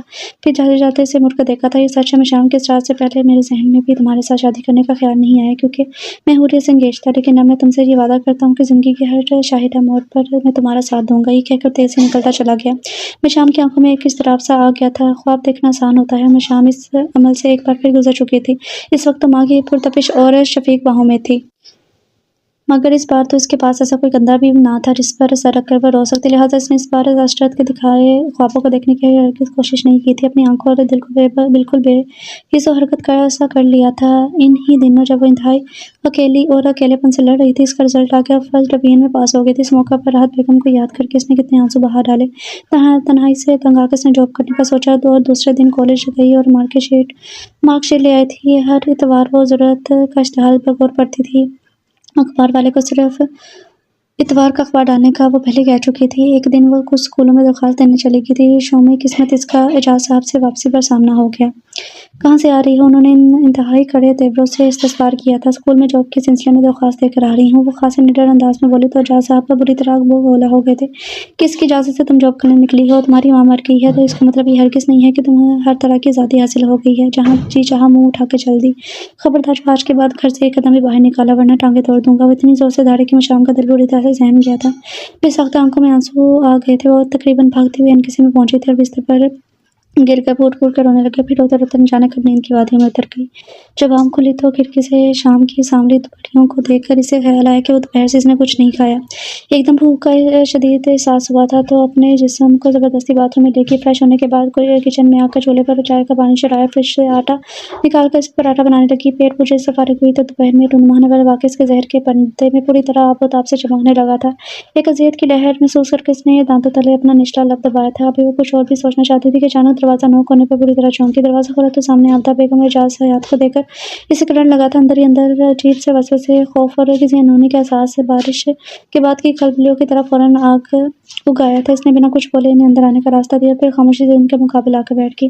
देखो मशाम, तुम मेरे मरहूम भाई की बेटी हो, इस लिहाज से अब तुम मेरी जिम्मेदारी है। अब चूंकि तुम्हारी माँ भी इस दुनिया में नहीं रही, लिहाजा अब तुम्हारी आइंदा जिंदगी के लिए हमें फैसला करना है कि अब तुम्हारे लिए क्या ठीक है क्या गलत है। एजाज साहब तहमत बांधते हुए बोले थे, नहीं, आज इन्हें अपनी ज़िम्मेदारी और अपने महरूम भाई की बेटी का ख्याल कैसे आ गया? मशाम ने इंतहाई दुख से सोचा था। वो इस तहमत का मफ़हूम कतई नहीं समझी थी। अलबत्ता दिल में खतरे की घंटियाँ अब मुसलसल बज रही थी। लड़कियों की शादी जल्दी हो जाए तो इतना ही अच्छा होता है। वैसे भी तुम्हारी शादी में काफ़ी ताख़ीर हो गई है। मेरी बेटी तो तुम्हारी उम्र में 2 बच्चों की माँ भी बन गई है। बहरहाल अब तुम्हारी शादी में मज़ीद ताख़ीर नहीं होनी चाहिए। आबदा बेगम बड़ी रोने से बोली तो मशाम के अंदर बड़ा सन्नाटा छा गया था। अब कौन-सी नई आफ़ताब मुझ पर टूटने वाली है? मशाम ने घबरा कर सोचा। तुम हमारे घर की बच्ची हो, लिहाज़ा हम चाहते हैं कि तुम्हारी शादी इस घर के लड़के से हो। आजकल इन लोगों के मुँह से इतने बड़े इंकशाफ सुनकर वो मुख्तिर सी बैठी थी। हमारी ज़िम्मेदारी, हमारे घर की बच्ची, इस घर के लड़के से शादी, सब कुछ इसके दिमाग में गुडमुटर हो रहा था। क्या ये लोग मेरी शादी हसरत के साथ राज़ी करने पर राज़ी हैं? एक खुशकुन ख़्याल की लहर इसके दिल के साहिल से टकराई थी। लिहाज़ा हम सब का फ़ैसला है कि वो ज़रा रुकिए। मशाम का दिल ज़ोरों से धड़कने लगा कि तुम्हारी शादी रामिश से कर दी जाए। क्या आफ़ताब बेगम के मुँह से निकलने अल्फ़ाज़ इतने ज़ोर आवर थे कि एक पल में ही इसके सर पर सातवां आसमान गिरा दिए थे। ये आप क्या कह रही हैं दाई अम्मी? रामिश तो पहले ही शादीशुदा है, फिर भला मेरी इससे कैसे शादी हो सकती है? वो रुआँसी होकर तकरीबन हकलाते हुए बोली। ये किसी किताब में लिखा है कि शादीशुदा मर्द दोबारा शादी नहीं कर सकता। आफ़ताब बेगम नहुस से बोली थी। फिर मज़ीद बोली, तुम्हारी माँ के चलीसने के बाद हम तुम्हारा निकाह रामिश से करवा देंगे। ये कहकर वो और बड़ी रोना से उठकर खड़ी हुई थी तो मछली की माने तरफ कराएगी थी। नहीं ताई अम्मी, खुदा के लिए मुझ पर जुल्म मत कीजिए। मैं रामिश से शादी नहीं कर सकती। अगर आप चाहें तो मेरी शादी किसी अंधे लंगड़े से भी कर दें। मगर रामिश, इसकी रूह बुलबुला उठी थी। वो सरापा एहतजाज बनी आंसू बहाती हुई बोली थी। मशाम, तुम्हारी इतनी हिम्मत कि मेरे हीरे जैसे बेटे को ठुकराने की जुर्रत कर रही हो। तुम अपनी औकात भूल रही हो। तुम्हारी हैसियत को नज़रअंदाज करके हमने तुम्हारी शादी रामिश के साथ करने का फैसला किया है। तुम पर एहसान किया है। तुम हमारे टुकड़ों पर पलकर हमें ही अपने तेवर दिखा रही हो। आफ़ताब बेगम इसकी ज़ात के बकिए वो डेरते हुए बोली थी। हम तुम्हारी मर्ज़ी को पूछने नहीं है बल्कि बताने आए हैं कि बहुत जल्द तुम्हारा निकाह रामिश के साथ होने वाला है। इस बात के लिए खुद को तैयार कर लो। इंतहाई जारहाना लहजे में बोलकर वो एजाज साहब के हमरा चली गई थी और शिद्दत गम से ज़मीन पर बैठती चली गई थी। कोमल, तुम्हें पता है ताई अम्मी मेरी शादी रामिश से करना चाहती हैं। मशाम ने अपने तहन कोमल पर धमाका किया, लेकिन कोमल का हनूज़ इत्मीनान से नाखूनों पर नेल पॉलिश लगाता देखकर वो हैरत के समुंदर में गोताज़न हुई थी। शायद तुमने सुना नहीं जो अभी मैंने तुमसे कहा। मशाम अपनी हैरत पर मुश्किल काबू पाते बोली थी। मैं जानती हूँ। वो इंतहाई सुकून से बोली थी। तो मशाम को जैसे 1000 वोल्ट का करंट लगा था। तुम जानती हो और फिर भी इतने सुकून से बैठी हो। क्या तुम्हें इस बात से कोई फ़र्क नहीं पड़ता कि वो लोग तुम्हारे शौहर की शादी मुझसे यानी मशाम से कर रहे हैं, जिससे तुम नफरत करती हो? मशाम नॉन स्टॉप बोलते गई थी तो कोमल नेल पॉलिश का ढक्कन बंद करके इसके उड़े हुए चेहरे को देखकर दिलकशी से मुस्कुराई थी। तो बिल्कुल ठीक कहा तुमने मशाम, मैं तुम्हें वाकई बर्दाश्त नहीं कर सकती।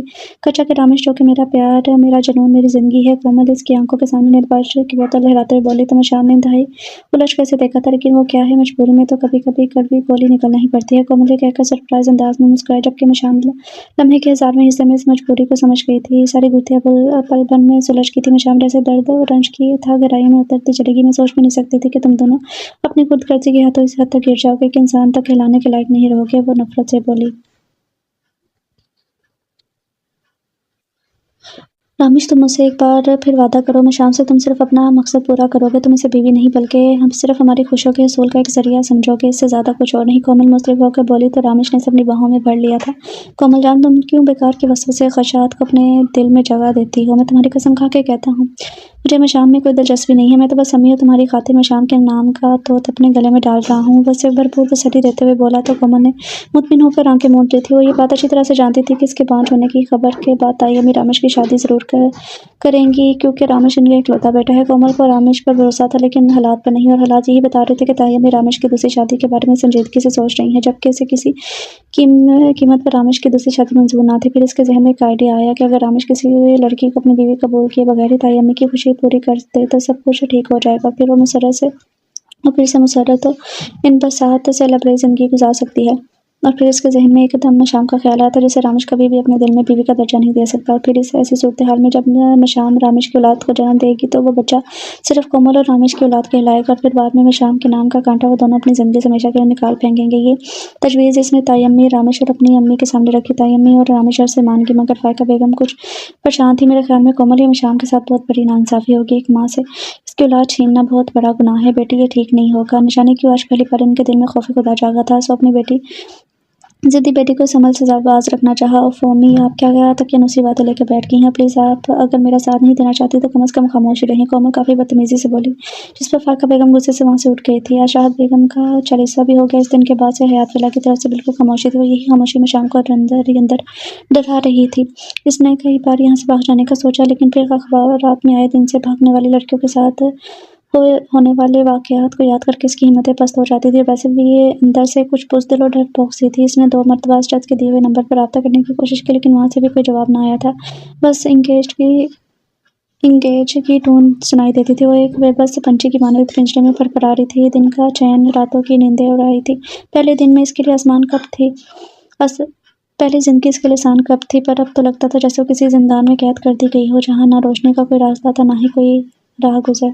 सुबह का सूरज तुलू हुआ। रोशनी ने अपनी चादर का पल्लू आसमान पर फैलाया। रात के सितारे और चाँद रोशनी की इस चादर में मुँह लिपट कर सो गए थे, लेकिन आज का चमकता सूरज में शाम की ज़िंदगी में काली रात, काली से भी स्याह और खौफनाक अंधेरे की मानद हो गया था। सूरज ने अपने इस उजाले में से शाम के लिए कोई हिस्सा नहीं रखा था। पिछली रात की स्याही का कुछ हिस्सा जाते-जाते इसके वजूद से लिपट गया था। अगली सुबह काजी साहब 2 गाँव के लिए वो आए थे। साथ में ताई अम्मी भी सुर्ख जोड़ा को ज़ेवरात लिए हाजिर हुई थी। वो तो फटी निगाहों से उन्हें देखती चली गई। ये सब क्या है? इसके हलक से अल्फाज कड़कड़ाहट की सूरत में बरामद हुए थे। ताई अम्मी, मैंने पहले भी आपसे कहा था कि मुझे रामेश से शादी नहीं करनी। वो मुश्किल अटक-अटक कर बोली थी। देखो मशाम, या तो तुम्हें अभी और इसी वक्त रामेश से निकाह करना होगा या फिर इस घर से जाना होगा। आफ़ताब बेगम दो टोक अंदाज में बोली, ठीक है, मैं अभी और इसी वक्त ये घर छोड़ कर जा रही हूँ। मशाम ने लम्हे में फैसला करते हुए कहा था, जैसे तुम्हारी मर्जी होगा। तुम्हें यहाँ एक चीज़ को छोड़ कर जानी होगी। आफ़ताब बेगम तीखे लहजे में बोली थी, मेरे पास ऐसी कौन सी चीज़ है जिसमें यहाँ छोड़ के जाऊँगी।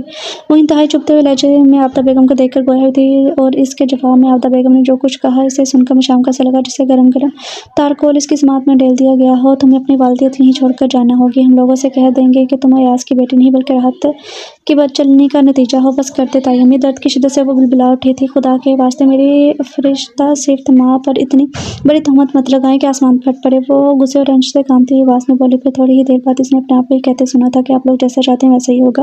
और फिर कुछ ही देर में वो मशाम अयाज़ से मशाम रामेश बन गई थी। मशाम को रामेश के कमरे में पहुँचाने के बजाय गेस्ट रूम में ले जाया गया था कि कोमल ये कतई बर्दाश्त नहीं कर सकती थी कि इसके और रामेश के कमरे में मशाम कदम रखे। मुंशकिल से साथ और पत्थर जैसे जिस्म के साथ मशाम बेहिस हरकत बेड पर बैठी थी। जब रामेश ने कमरे में कदम रखा, अभी तक इसके कानों में कोमल की सिसकियाँ गूंज रही थी। मशाम की तरह कोमल के लिए भी ये रात एक खून आशाम बला बनकर आई थी। दोनों ही कांटों के बिस्तर पर रात के ढलने का इंतजार कर रही थी। शायद ये एक रात सदियों पर मुहित थी। बेकरारी में कोमल बिस्तर से उठकर पूरे कमरे में जले पाँव की बिल्ली की माने चक्कर लगा रही थी। सुबह की किरणें फूटते ही कोमल सर से कमरे से बाहर आई तो गेस्ट रूम के दरवाजे पर निगाहें जमाई बैठ गई थी। एक लम्हा जैसे सदियों का गुजर रहा था। तकरीबन 1 घंटे बाद गेस्ट रूम का दरवाजा खुला और रामेश का चेहरा नमूदार हुआ था। वो तीर की तेजी से भागती हुई रामेश के सीने से जाकर लग गई थी। रामेश, मैं तुम्हारे बगैर एक पल भी नहीं जी सकती। मैं तुम्हें किसी और का होते हुए नहीं देख सकती। वो ज़रा की तार होते हुए बोली थी तो रामेश ने इसके सर को नरमी से थपथा। मैं सिर्फ तुम्हारा हूँ कोमल, सिर्फ तुम्हारा। वो भी इंतहाई मोहब्बत से बोला तो कोमल इसके सीने से सर निकाल कर बोली, बस रामेश, अब तुम मशाम के कमरे में नहीं जाओगे। कल रात मैंने अपनी पूरी ज़िंदगी का हौसला आजमाया है। अब मेरे अंदर ज़रा भी हिम्मत नहीं है कि तुम दोबारा मशाम के कमरे में जाता हुआ तुम्हें देखो। जबकि रामेश ने कोमल की बात पर इस बात में सर हिला दिया था। मैं तुमसे वादा करता हूँ कि ज़िंदगी के शाहिरा मोड़ पर मैं तुम्हारा साथ दूंगा। अशरद की सरगोशी कहीं दूर से जिंदा उभरी तो जिंदा लाश में बनी मशाम एकदम से चौंकी थी। अशरद, तुम कहाँ हो? तुम क्यों नहीं मेरे मदद को आए? आओ अशरद, आओ, तुम भी आकर ये तमाशा देख लो।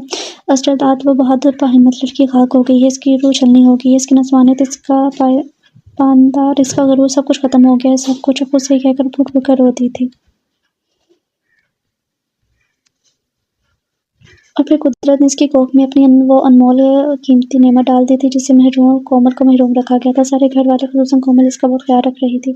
जबकि मशाम की ज़हनी हालत अबतर सबतर होती जा रही थी। फिर आखिर एक दिन में सबका तवील इंतजार खत्म हुआ। फजर के पाकीज़ा वक्त में इसने चांद से बेटे को जन्म दिया। कोमल और रामेश की तो खुशी का कोई ठिकाना ना था। आफ़ताब बेगम ने कितने ही बकरे सदके किए, गरीबों में खाना बांटा था। और मशाम इसकी कैफियत इस खौफजदा हिरनी की मानद हो रही थी जिसकी हालत नींद दीवानों की सी हो रही थी। अपने बच्चे को अपनी गोद में छुपाए वो किसी के भी हाथ में अपना बच्चा देने को तैयार ना थी, और किसी ने भी इसे ज़बरदस्ती करने की कोशिश भी नहीं की थी। इसे हर पल यही खौफ रहता था कि कोई से इसका बच्चा न ले ले।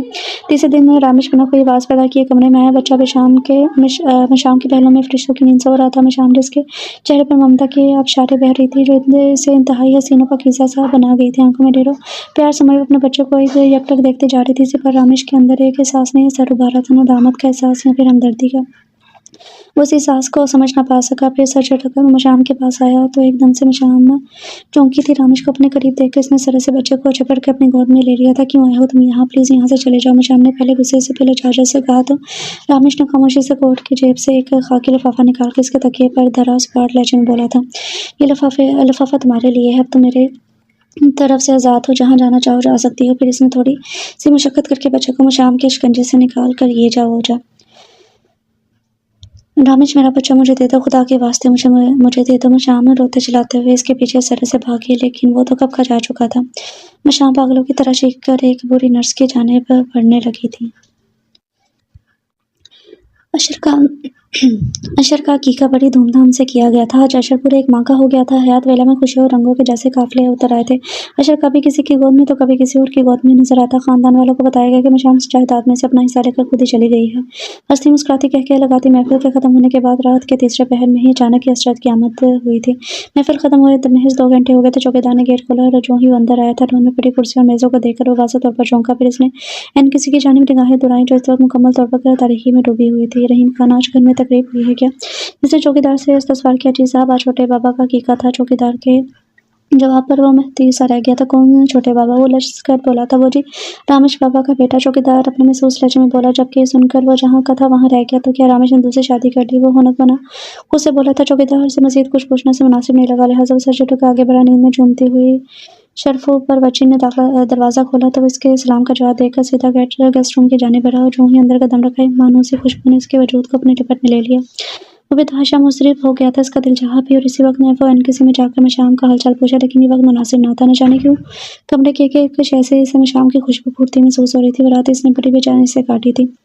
सुबह नाश्ते की टेबल पर जब आया तो सवाए राशन और आबदा बेगम के और कोई मौजूद ना था। अशरफ ने दोनों को इस क़यामत से पहले ही बता दिया था। दोनों का रवैया इसके साथ वाजबी सा था। मुबारक और रामेश चौकीदार बता रहा था, कल तुम्हारे बेटे का अकीका था। अशरफ फ्रेश मूड में बोला तो रामेश महज थैंक यू कहकर खामोश हो गया। बड़ी मामी, ये सब कैसे हुआ? मीन कोमल तो वो फ़कत इतना ही कह सका। इसी पल कोमल हाथ में छोटे से बच्चे को लिए वहाँ आई थी। अरे अशरफ, तुम कब आए? बताइए। अम्मी और रामेश के बरक्स खुशगवार अंदाज में बोली थी, कल रात ही आया हूँ। तुम बताओ कैसी हो? अशरफ मुस्कुरा कर बोला, मैं तो ठीक हूँ, बहुत खुश भी हूँ। तुमने मेरा बेटा देखा? कोमल इंतहाई इश्तियाक से बोली तो अशरफ ने उलझन में इस निगाहों से रामेश को देखा, जिसने इसी पल अशरफ से निगाहें चुराई थी। तब अशरफ का जब जवाब दे गया, बड़ी मामी, क्या आप लोगों ने रामेश की दूसरी शादी कर दी है? अशरफ के इस जुमले पर कोमल को एक करंट सा लगा था, जबकि रामेश और आबदा बेगम मनूस खामोश थे। रामेश, क्या तुमने दूसरी शादी कर ली है? वो इंतहाई बेचैनी से बोला, हाँ, हमने रामेश की दूसरी शादी कर दी थी, लेकिन अब वो इस लड़की को तलाक दे चुका है और वो अपना बच्चा हमें सौंप कर चली गई। आबदा बेगम सपाट लहजे में बोली तो अशरफ मुँह चाक रह गया था। कौन लड़की होगी जो अपना बच्चा इनको सौंप कर उससे तलाक लेकर चली गई? अशरफ हैरतज़दा सा लहजे में बोला, तो मुझे ऑफिस के लिए देर हो रही है, मैं चलता हूँ। रामेश इंतहाई रुखाई से कहकर अपना कोट और ब्रीफ केस संभाल कर चला गया। बिना जबकि ताई अम्मी कोमल के हमराज के कमरे में चली गई थी। अशरफ काफ़ी हैरान और परेशान सा वहीं बैठा रहा। फिर अचानक जहन में ख्याल आया और वो बिजली की तेज़ से भागता हुआ एनकेसी में पहुंचा। पूरी एनकेसी भाई भाई कर रही थी। वो लड़खड़ाते कदमों से वापस आए। तूफान की तेज़ से कोमल के कमरे में दाखिल हुआ था। मशाम कहाँ है? बताओ कोमल, मशाम को तुम लोगों ने कहाँ भेज दिया? वो गुस्से इश्तियाल के मारे पागल हुआ जा रहा था। इसका दिमाग जिस बात की तरफ बार बार इशारा कर रहा था, मुसलसल इस बात से निगाहें चुरा रहा था। चलाओ मत अशरफ, मैं शाम को जहाँ जाना था वहाँ चली गई है। कोमल चीख कर बोली, कोमल मुझे हकीकत बताओ वरना मेरे दिमाग की नसें फट जाएंगी। बताओ मैं शाम कहाँ चली गई है? बच्चा किस औरत का है? राशम ने किस लड़की को बर्बाद करके तुम्हारी गोद आबाद की है? बोलो कोमल, बताओ। वो ज़िये से चला कर बोला था, हाँ अशरफ, हमने रामेश की शादी में शाम से की थी और फिर अशर की पैदाइश के बाद हमने इसे अपनी पसंद की ज़िंदगी गुजारने के लिए साथ कर दिया। आबदा बेगम ने इंतहाई सफाकी से बोले तो समंदर की मानते बेचरता अशरफ बोला, यूँ साकित हुआ जैसे कोई खिलौना चाबी खत्म हो जाने की सूरत में अचानक खामोश हो जाता हो। आप लोग इतने संग दिल, खुदगर्ज और घटिया होंगे, मुझे इसका अंदाज़ा भी ना था। दुख की शिद्दत से वो भारी सी आवाज़ में बोला था, और ताई अम्मी, आपने कितने सुकून से कह दिया कि मैं शाम को इसकी पसंद की ज़िंदगी गुजारने के लिए आज़ाद कर दिया। आप तो एक बहुत मासूम है। एक माँ होकर एक माँ से इसकी औलाद छीन कर भला कौन सी मनपसंद ज़िंदगी आपने इसे अता की है? अशरफ इंतहाई तंज़िया बोला था। अशरफ, अब तुम हद से बढ़ रहे हो। आबदा बेगम इसे देखते बोली थी। तो वो तल्खी से मुस्कुराया। हद से तो आप लोग बढ़ गए हैं, बल्कि अल्लाह की हदूद से भी तजाविज़ कर गए हैं। ये मत भूलिएगा कि अल्लाह को भी आप लोगों ने अपने जुल्म का जवाब देना है। अशरफ ये कहकर इंतहाई तेज़ी से वहाँ से चला गया था, जबकि आबदा बेगम और कोमल अशरफ के जुमलों के दरमियान बैठी हुई थी। हज़रत मजीद 1 महीना वहाँ रहा था, लेकिन ये 1 महीना इसने इंतहाई अजनबी की तरह गुजारा। हयात वेला में आजकल हुरिया की शादियों की तैयारियां हो रही थी, जो किसी ब्यूरोक्रेट के साथ शादी कर रही थी। और फिर एक शाम हयात वेला में एक ऐसा तूफान आया जिसने हयात वेला की छत को ज़मीनबोस कर दिया।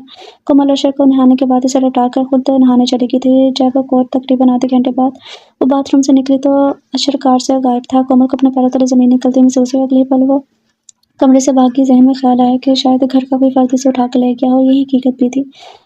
अशरफ ने अशर को वहाँ से उठा लिया था, मगर हमेशा हमेशा के लिए।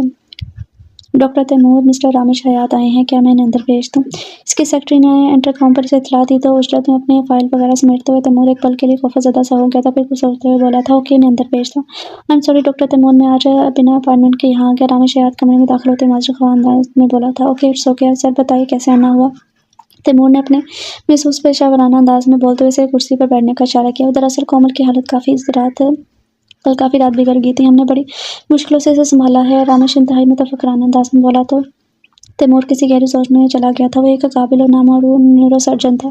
पिछले साल ही वो ऑस्ट्रेलिया से डिग्री लेकर लौटा था और आते ही शहर के मारूफ दिमागी अस्पताल में इसकी तकरीरी हो गई थी। कोमल रामेश हया जो पिछले कई बरसों से दिमागी नफसियाती मर्ज का शिकार थे, जिसके इलाज के लिए रामेश ने कोई कसर नहीं छोड़ी थी, मगर सेहतयाब होने की बजाय इसकी दिमागी हालत बिगड़ती जा रही थी। मेरा ख्याल है कि इन्हें आप जल्द से जल्द अस्पताल में एडमिट कर दें। तैमूर किसी नतीजे पर पहुंचकर इंटर कर बोला था। इससे पहले कि कई डॉक्टरों ने रामेश को मशवरा दिया था कि कोमल को किसी दिमागी और नफसियाती अस्पताल में एडमिट कर दिया जाए, लेकिन रामेश का ये दिल गवारा नहीं करता था। मगर इस बार जब डॉक्टर तैमूर ने कहा तो वो कुछ परेशान सा हो गया। एकदम से तैमूर के मोबाइल की भी बजी थी। इसने नंबर देकर जल्दी से यस का बटन दबा दिया था। हेलो पापा, मैं बस अभी निकलता हूँ, इंतहाई शर्मिंदगी से बोला था तैमूर। तुम्हें शर्म तो आती नहीं है? हम पिछले 1 घंटे से तुम्हारा इंतजार कर रहे हैं और वो हिटलर तुमसे दो हाथ करने के लिए घर से निकल चुकी है, बस वहाँ आती होगी। पापा की आखिरी बात पर तैमूर अच्छा खासा घबरा गया था। उन्होंने पापा अपने हिटलर को क्यों नहीं रोका? वो तो अस्पताल में आकर एक हंगामा खड़ा कर देगी। तैमूर को यूं चहते हुए बात करता देखकर एकदम से रामेश की निगाहों में 2 महीने का अशर आ गया। वो भी शायद तैमूर के बराबर ही होगा, न जाने देखने में कैसा होगा तैमूर जैसा। या फिर वो सोचते सोचते एकदम वो रुका था। अशर की गुमशुदगी के सदमे में कोमल को गश पर गश आ रहे थे, जबकि आफ्ताब बेगम और फायका बेगम की भी हालत इंतहाई ख़राब थी। और ख़ुद इससे रामेश को भी मशाम के इस दुख का बखूबी अंदाज़ा हुआ जो इसने अशर से छीन कर दिया था। इसने हर रास्ता अपनाया अशर को ढूंढने का, मगर हर बार नाकामी ने मुस्कुरा के इसका मुँह चढ़ाया था। यहाँ तक कि वो न्यूयॉर्क अशरत के घर तक पहुँच गया, मगर वहाँ भी माँ सवाए मायूसी के इसके हाथ कुछ नहीं आया।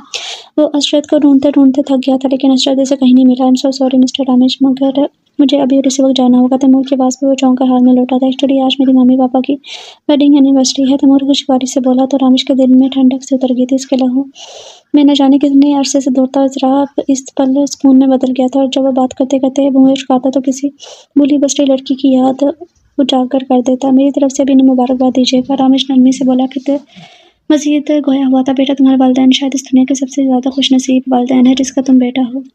रामेश के लहजे में इतनी हसरतें बना थी कि तैमूर चंसाने के लिए लाभेज कर आ गया। इसी दम दर से दरवाज़ा खुला। एक प्यारी सी लड़की नॉन स्टॉप पर बोलती हुई आई थी, भैया ये कौन सा तरीका है? आज के दिन भी आप अपने काम में मसरूफ़ हैं क्या? मम्मी पापा ने आपको इसी दिन के लिए डॉक्टर बनाया था कि आप इनके शादी की सालगिरह बोलते बोलते जो इसकी निगाह रामेश के हाथ पर इसकी ज़बान को ब्रेक लगी थी। आई एम सो सॉरी, मैंने देखा नहीं, आप पेशेंट के साथ मसरूफ़ हैं।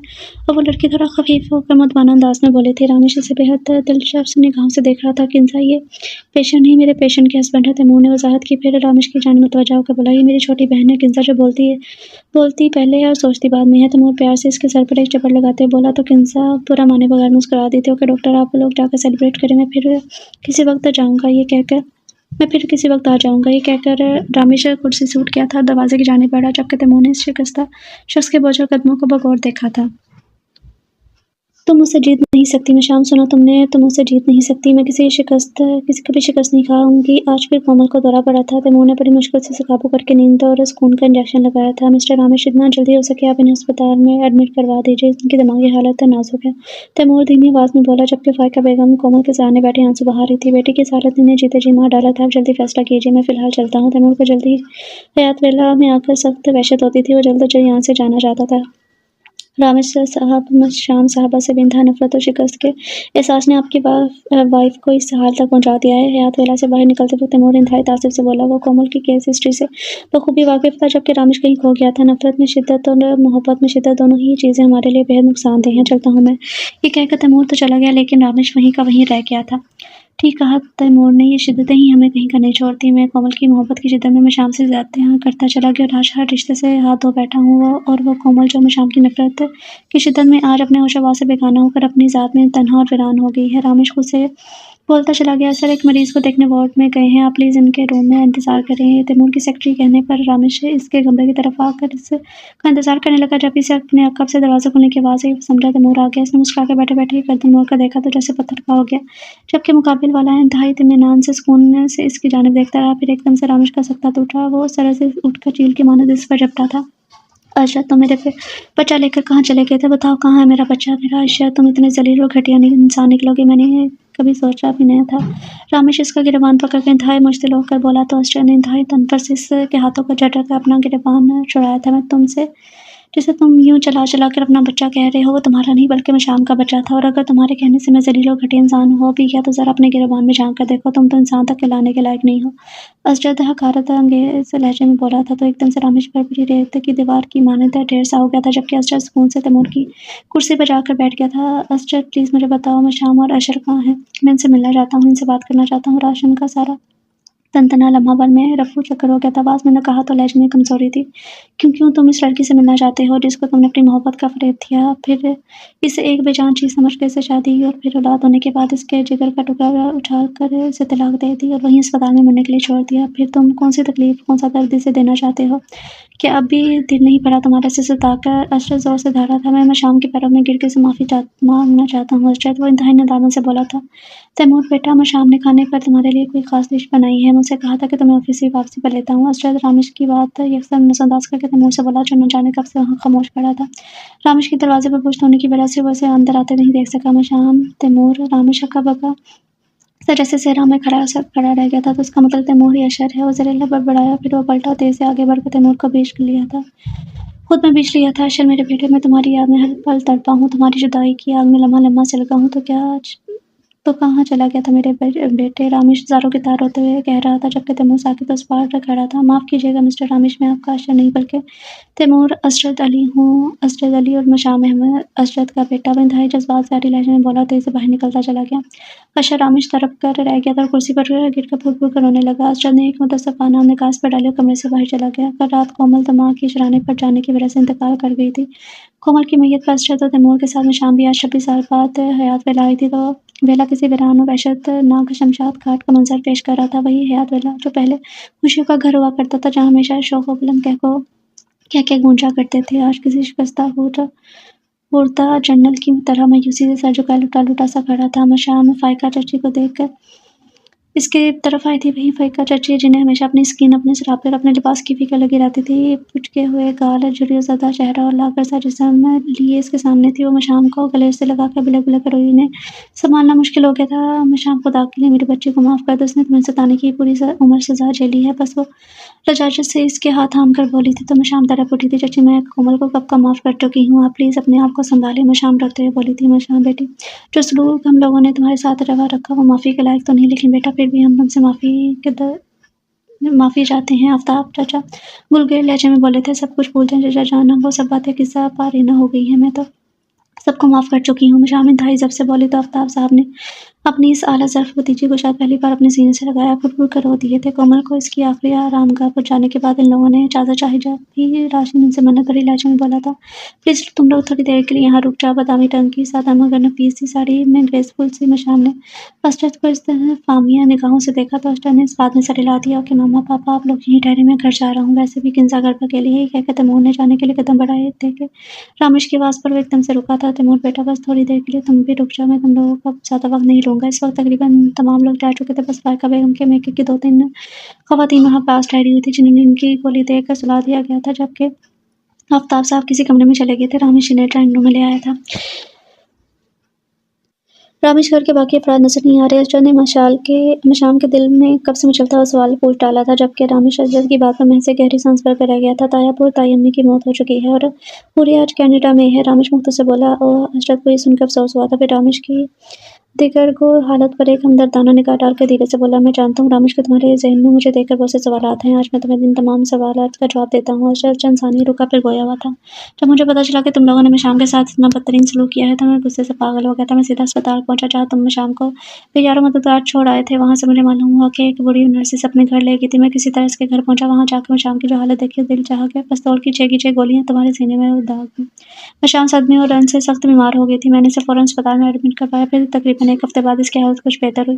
रामेश ये तमाम हक़ाइक़ सुनकर नदामत और शर्मिंदगी के समंदर में डूबता चला गया था, जबकि मैं इसी दौरान इंतहाई खामोशी से मशाम को बाहर ले जाने की तगदों में लगा रहा था। फिर बिलाखिर मेरी जान और कोशिशों के बाद हम दोनों ऑस्ट्रेलिया का वीज़ा मिल गया था और फिर रवानगी के दिन मैंने तुम्हारे कमरे से शाम की मानत उठाई। फिर हम हमेशा हमेशा के लिए इस मुल्क को छोड़कर ऑस्ट्रेलिया चले गए थे। ज़्यादा जुड़ते मैंने रहमत बीबी नर्स से दरख्वास्त की कि अगर कोई भी हमारा पूछने आए तो इसके पास आए तो आप कतन ला इल्मी का इज़हार करते हैं। वो एक खुदातरस और हमदर्द खातून थी। अगर वो इस दिन में शाम को अपने साथ अस्पताल से वापस अपने घर ना लेकर जाती तो शायद असरा देकर अजियत से महसूस करके एकदम से खामोश हो गया। जबकि मैं शाम की आंखों में गुजरे वक्त की करवाहट नमी की सूरत में झिलमिलाने लगी। तैमूर वो कारपेट पर निगाहें जमाए जाने क्या सोच रहा था। फिर ऑस्ट्रेलिया जाकर मैंने शाम के साथ शादी कर ली। तैमूर को शऊर आगाही की मंजिल पर कदम रखते ही मैंने तमाम हकायक इसके गोश गुजार दी थी। किंजा मेरी और बिशाम की बेटी है जो हर हकीकत और हर बात से लाइलम है, क्योंकि हमने इसे ये सब बताना ज़रूरी नहीं समझा। असरा तमाम हकीकत से रामिश को आगाह करके खामोश हो गया। इसी पल रहनुमा में खामोशी सकूत की चादर तारी थी, जिसे कुछ देर बाद रामिश की आवाज़ कमज़ोर सी आवाज़ ने तोड़ा था। कोमल के बेतहाशा इस रात पर मैंने शाम को तलाक दे तो दी, क्योंकि शादी से पहले ही मेरे और कोमल के दरमियान ये कमिटमेंट हो गई थी कि औलाद मिल जाने के बाद मैं फ़ौरन इसे तलाक दे दूंगा। लेकिन जब इस बात का वक्त आया तो मैंने अपने कदम पीछे हटाने चाहे, क्योंकि जिस में शाम ने मेरे बच्चे को जन्म दिया था, मुझे बाप जैसे मुतबर मुकाम से नवाजा था, मेरे दिल में इसके लिए एक नरम गोशा पैदा कर दिया था। मैं शाम को तलाक नहीं देना चाहता था, लेकिन कोमल मेरी रग रग से वाकिफ़ थी। इसने मुझे अपनी जान लेने की धमकी दी कि अगर मैंने शाम से किसी किस्म की राब्ता रखने की कोशिश की तो वो जहर खाकर मर जाएगी। फिर अशर हमारी ज़िंदगी में आ गया तो शाम का ख्याल मेरे ज़हन में तकरीबन ख़त्म हो गया था। रामिश गर्दन झुकाए आहिस्ता-आहिस्ता बोल रहा था। शाम ने मतमल होते ज़ख्मों पर यादों की नमकपाशी होने पर इज़्तिराबी अंदाज़ में पहलू बदला, लेकिन तैमूर ने अपने मज़बूत हाथ से इसका कँपता हाथ थाम कर अपनी माँ को हौसलामंद निगाहों से देखा था। फिर एक शाम तमशर को उठाकर लेके रामिश ने बात का दूसरा का सिरा दोबारा जोड़ा था और फिर हयात वेला वाले में मकफ़ाते अमल का सिलसिला शुरू हो गया। मैं शाम की इल्तिजाएं इसकी सिसकियाँ मुझे सोते में जगाए लगने लगी थी। अशर को खोने के बाद कोमल की दिमागी हालत भी ख़राब होने लगी और अम्मी वो कुछ देर रुका। अम्मी को 2 साल बाद ही फालज का ज़बरदस्त अटैक हुआ, जिससे इनका पूरा जिस्म मफलूज हो गया। ज़ुबान भी खंग होगी। वो अपने आखिरी वक्तों में चीख-चीख कर मैं शाम को आवाज़ें देती और इससे माफ़िया मांगती। और फिर इन्हीं दिनों पापा एक ज़बरदस्त कार एक्सीडेंट में लकवाजल बन गए थे। अम्मी भी ये खबर सुनकर कुछ ही दिनों बाद इंतकाल कर गई और हुरिया अपनी शादी के दिन जब दुल्हन बनी बैठी बारात के आने का इंतज़ार कर रही थी, ऐन वक्त पर लड़के ने न जाने किस बात पर से शादी करने से इनकार कर दिया। फिर कुछ ही अरसे बाद हुरिया कनाडा चली गई और फिर कभी किसी से राब्ता नहीं रखा। फ़ाहिका चाची और आफ़ताब चाचा अपने दोनों बेटियों की बर्बादी पर घन की तरह खुल गए थे। रामिश ऐसे बोलते बोलते थक सा गया था, इसकी सांसें जैसे फूलने लगी थी। फिर आंसू भीगी में शाम की तरफ इंतहाई बेबसी से देख कर बोला, शाम प्लीज़ तुम मम्मी अबू को माफ़ कर दो। जबकि शाम से अब मज़ीद ज़ब्त ना हो सका, फूल-फूल कर रोने लगी थी। रामिश खुदा गवाह है, मैंने तुम लोगों को कभी बददुआ नहीं दी।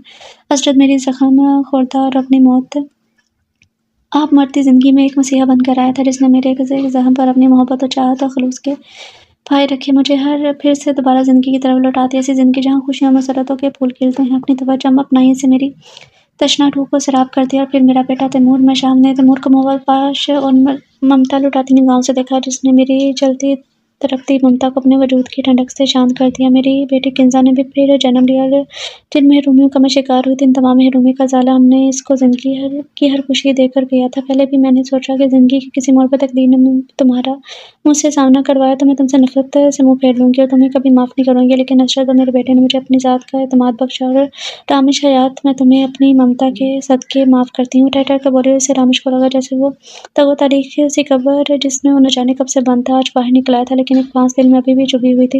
रामिश ने आस भरी निगाहों से तैमूर को देखा था। जब पापा ने मुझे तमाम हक़ाइक़ से आगाह किया तो आपके और आपके घरवालों के खिलाफ मेरे अंदर नफ़रत और गुस्से का अलावा फूट पड़ा था। और फिर वक्त के साथ साथ मेरे दिल में आपसे मिलने की ख्वाहिश दो चंद हो गई थी। मैं देखना चाहता था कि वो संगदिल और कठोर शख्स देखने में कैसा होगा, जिसने एक औरत के कहने पर दूसरी मज़लूम औरत पर जुल्म और सितम की धा कर दी। रामिश तैमूर के मुँह से अल्फाज़ सुनकर वो शर्म और खफ़त से पानी-पानी हो गया था।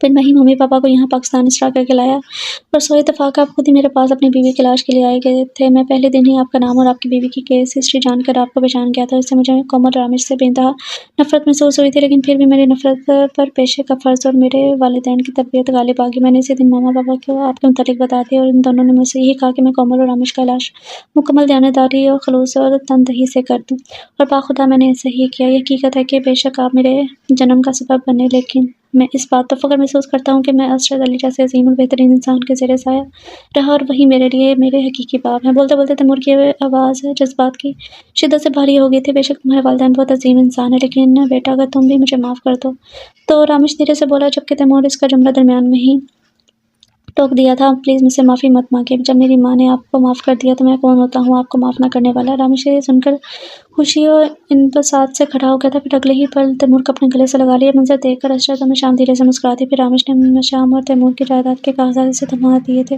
जिसे तैमूर ने बादल नख्वास्ता थाम लिए थे। क्यों नादान लड़की, अब तो बिल्कुल सुधर चुकी है। हयात वेला से बाहर आते ही अशरत ने शोखी से अपना में सो जुमला दोहराया था। मशाम ने घबरा कर तैमूर की तरफ देखा जो गाड़ी की जानिब बढ़ चुका था।